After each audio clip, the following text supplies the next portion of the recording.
అది మాత్రం. అన్నదమ్ములు ఇద్దరితో మీకు అనుబంధం ఉంది, మీకు ఎవరితో లేదు సార్? ఇంకా చెప్పండి. ఒక మాయావతి గారితో లేదనుకుంటా. చంద్రబాబు గారితో కూడా అనుబంధం ఉంది. నేను మొన్ననే ఒక టీవీ ఛానల్లో చెప్పా, నేను ఎక్కడికో ఇతర రాష్ట్రం వెళ్తే ఆయన పేరు చెప్పా, రైల్వే స్టేషన్లో నాకు టికెట్ దొరికింది, ఎక్కాను ఆ చలిడు అని చెప్పానని కూడా చెప్పాను. కాబట్టి నేను ఒక విషయం చెప్తాను, నాకు ఇక్కడ ఉన్నటువంటి రాజకీయ నాయకులు, రాజకీయ పార్టీలు ఎవరితోటి కూడా నాకు ఎటువంటి శత్రుత్వం కానీ అపోనెంట్ కానీ లేదు, వ్యక్తిగతంగా లేదు, వ్యక్తిగతంగా నాకు లేదు. ఏదన్నా ఉంటే రాజకీయంగా మాత్రం పాలసీల పరంగా.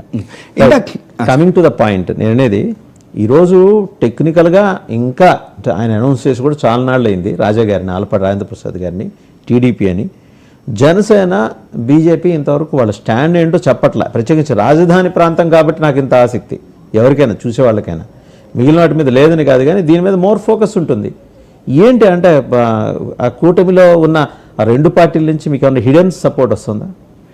అంటే ఇక్కడ రెండు విషయాలు, మీరు చాలా మంచి ప్రశ్న ఇది అసలు. ఎందుకంటే ఈ ఎమ్మెల్సీ ఎన్నికల్లో రెండవ ప్రాధాన్యత ఓటు చాలా అవసరం. ఈ రెండవ ప్రాధాన్యత ఓటు ఇవాళ రోజున నాకు తెలిసినంత వరకు, నాకు ఉన్నంత వరకు ఇవాళ తెలుగుదేశం పార్టీ మన లక్ష్మణరావు గారికి వేసే అవకాశం ఉండకపోవచ్చు. ఎందుకు నేను చెప్పంటే, ఆయన ఏ రోజున కూడా తెలుగుదేశం పార్టీ ఆ టైంలో 5 సంవత్సరాలు జగన్ గారి సమయంలో ఆయన ఎప్పుడు కూడా ప్రభుత్వాన్ని విమర్శించినట్టుగా కూడా కనిపించలేదు. ఆయన అప్పుడు తెలుగుదేశం వాళ్ళని విమర్శించలేదు, ఆయన అప్పుడు అంతకుముందు ఉన్నప్పుడు కూడా. అందుకనే తెలుగుదేశం పార్టీ వాళ్ళని ఆయన విమర్శించలేదు. తర్వాత అధికారంలోకి వచ్చిన మా పార్టీని కూడా ఆ రోజున మా పార్టీ, ఇవాళ నేను స్వతంత్రుడిని, అందులో అనుమానం ఏమి వద్దు, నాకు ఏ రాజకీయ పార్టీతోటి ఎటువంటి సంబంధాన్ని నేను పెట్టుకోదలుచుకోలేదు. కానీ వాళ్ళ ఓట్లు మాత్రం నాకు కావాలి. అందరి పార్టీలు నన్ను వాడిగా చూసి నన్ను గెలిపించమని కూడా కోరుతున్నా. కాబట్టి లక్ష్మణరావు గారు ఆ రోజున ఏ రోజున కూడా ఆయన పెద్దగా మాట్లాడింది లేదు. ఎందుకంటే చంద్రబాబు గారి సమయంలో ఆ రోజున ఎన్జిఓల గురించి కానివ్వండి, ఆ రోజున ఉపాధ్యాయుల గురించి కానివ్వండి, జగన్ గారి ప్రభుత్వం సమయంలో ప్రతిపక్షం మాట్లాడుతున్నప్పుడు, అంటే అప్పుడున్నటువంటి టీడీపీ వాళ్ళు ఆ రోజున ఉన్నటువంటి పార్టీని గురించి, ప్రభుత్వాన్ని గురించి మాట్లాడుతున్నప్పుడు కూడా ఆయన ఎక్కడా ప్రశ్నించినట్టుగా నాకు కనిపించలేదు. ముఖ్యంగా నేను ఇందాక మీకు రైట్ చేసినటువంటి రైతుల విషయంలో ఆ రోజున 4-5 ఇవ్వమని నేను పోరాటం చేశాను, ఏ పార్టీలో ఉన్నా. ఆ తర్వాత వాలంటీర్స్ గురించి నేను పోరాటం చేశాను. ఆ తర్వాత అధికారంలో పార్టీలో ఉండి కూడా నేను ఏ రోజున కూడా ఏ రాజకీయ పార్టీ యొక్క ఇది నేను చేయకుండా వాళ్ళకి సరైనటువంటి సలహాలు వీటిలో ఇట్లా చేస్తే బాగుంటుంది అని కూడా నేను చెప్పాను వాసుదేవ్ గారు. సో లక్ష్మణరావు గారికి సంబంధించి రాజేంద్ర ప్రసాద్ గారిది చాలా బలమైన అభ్యర్థిత్వం. సో నా as far as my little wisdom is concern, last time graduate MLC elections జరిగినప్పుడు అవుట్ ఆఫ్ 2,40,000 ఓట్స్ ఓన్లీ 1,40,000 ఓట్లే పోలైనాయి, 1,00,000 ఓట్లు పోలు కాల. ఈసారి కొంత పెరుగు ఉండొచ్చు, నాకు తెలిసి ఒక 5 లక్షల దాకా 5 లక్షలు కూడా దాటొచ్చేమో, ఇంకా ఫైనల్ నోటిఫికేషన్ రావాలి కాబట్టి.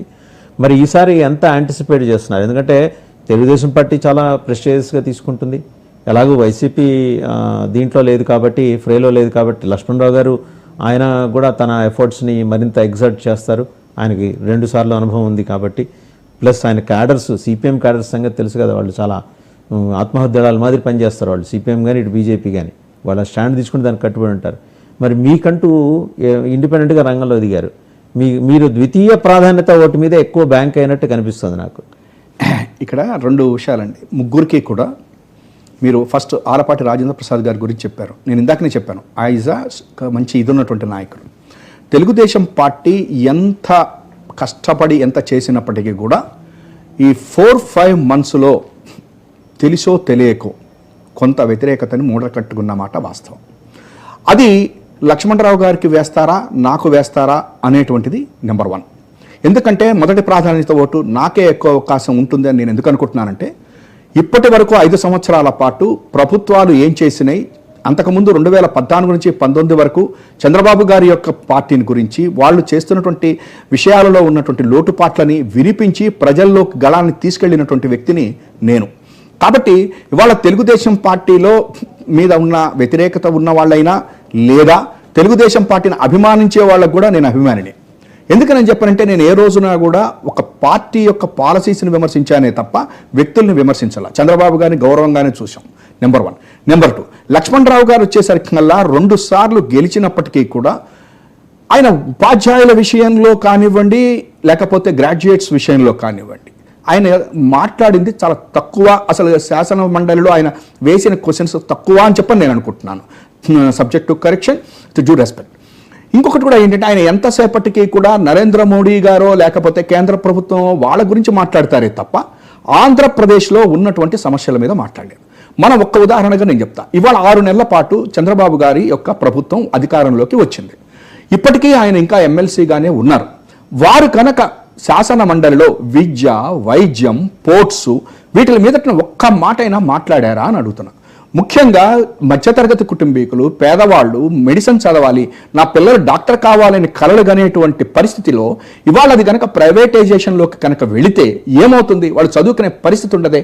మరి దాని మీద ప్రభుత్వానికి ఒక సమస్య ఇదే, దీనికి నేను పరిష్కారం చెప్తానని ఎవరూ చెప్పాల. కానీ నేను ఇక్కడ ఇంకోటి కూడా చెప్తున్నాను వాసుదేవ్ గారు, నేను ఇవాళ క్వశ్చన్ వేస్తున్నటువంటి మెడికల్ కాలేజెస్ని ప్రైవేటైజేషన్ చేయకుండా చంద్రబాబు గారి ప్రభుత్వం కనుక నాకు అవకాశం కనుక కల్పిస్తే ₹1 ఏదేదో అమరావతి సెల్ఫ్ సస్టైన్ ప్రాజెక్ట్ అన్నట్టుగా కాకుండా నేను చెప్తున్నా మెడికల్ కాలేజెస్కి ప్రభుత్వం ₹1 కూడా ఖర్చు పెట్టకుండా దాని సెల్ఫ్ సస్టైన్ కింద బ్రహ్మాండంగా ప్రభుత్వ ఆధీనంలోనే నడిచేటట్టుగా నేను సమస్యగా పరిష్కారం ఇస్తాను అని చెప్పనని లైవ్లో మీ ద్వారా నేను తెలియజేస్తున్నాను. మ్యాజిక్ వ్యాండ్ ఉందా? అంటే ఇక్కడ ఒకటి ఉందండి, నిజానికి ప్రతి సమస్యకి కూడా పరిష్కారం ఉంటుంది, ప్రతి ప్రశ్నకి కూడా సమాధానం ఉంటుంది. అయితే ఒక్కొక్కప్పుడు ప్రభుత్వంలో ఉన్నటువంటి వాళ్ళు వాళ్ళకు ఉన్నటువంటి పరిస్థితుల ద్వారా ఆ సమస్యకి పరిష్కారం వాళ్ళకి కనిపించకపోవచ్చు. బట్ మనబోటి వాళ్ళని కనుక చెబితే ప్రభుత్వాలు వింటాయి. సరే విరేను అని చెప్పననేటువంటిది పక్కన పెడితే డెఫినెట్గా వింటాయి. మెడికల్ కాలేజెస్ని వాళ్ళ ప్రైవేటైజేషన్ చేయాల్సినటువంటి అవసరం లేదు. మీకు గుర్తుందో లేదో, నా కాలేజ్